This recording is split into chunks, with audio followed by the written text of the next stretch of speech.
ఓం నమః శివాయ. శ్రీమాత్రే నమః. మిత్రులకి, శ్రీభిలాషులకి, అలాగే నేను ఇంతగా ఆదరిస్తున్న యూట్యూబ్ ప్రేక్షకులందరికీ కూడా వేరే వేరే ధన్యవాదాలు.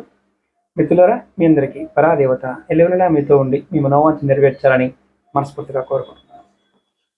మన ఆయుర్వేదంలో ఒక చిత్రమైన ఉపాయం ఒకటి నేను చూడటం జరిగింది. మొలల వ్యాధికి ఒక చిన్న ఉపాయం చెప్పారు. ఇనుప రింగు తయారు చేస్తుంటారు కదా, ఉంగరాలు, ఇనుప ఉంగరాలని మనం కొంతమంది ధరిస్తూ ఉంటారు.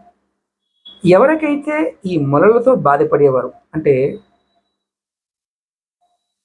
మొలలకి ఆపరేషన్ చేయించుకున్న మళ్ళీ మళ్ళీ మొలలు వస్తున్నవారు ఈ ఇబ్బంది నుంచి బయటపడడానికి ఇనుముతో చేసిన ఉంగరాన్ని కుడి చేతి మధ్య వేలికి ధరించమని తంత్ర ఆయుర్వేదం చెప్తుంది.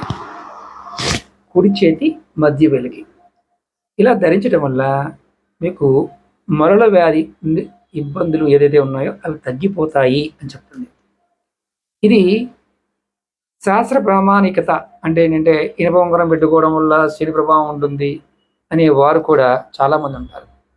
కానీ ప్రయత్నం చేయడంలో ఇబ్బంది ఉన్నది. ఇది 15-20 రూపాయల్లో ఉంగరం దొరికేస్తుంది. మన దేవాలయాలకు వెళ్తున్నప్పుడు ఈ ఉంగరాలు అమ్ముతూ ఉంటారు.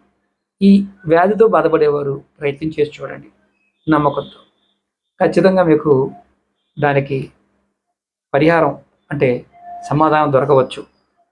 చాలా డబ్బులు ఖర్చు పెట్టి చేసినా సరే తగ్గని మొలలు ఒక చిన్న ఉంగరంతో తగ్గుతాయని శాస్త్రం చెప్తుంది. అంటే అది ఎంతవరకు నమ్మవచ్చు అనేది కూడా క్వశ్చన్ మార్క్. కాబట్టి ఇది శని యొక్క ప్రభావాన్ని తగ్గించడం కోసం మాత్రమే. శని భగవానుడి యొక్క ప్రభావం ఉన్నప్పుడు ఇటువంటి ఇబ్బందులు వస్తాయనేది దాని అర్థం. కాబట్టి ప్రయత్నం చేయండి, ఫలితాన్ని పొందండి. ఓం నమః శివాయ. శ్రీమాత్రే నమః.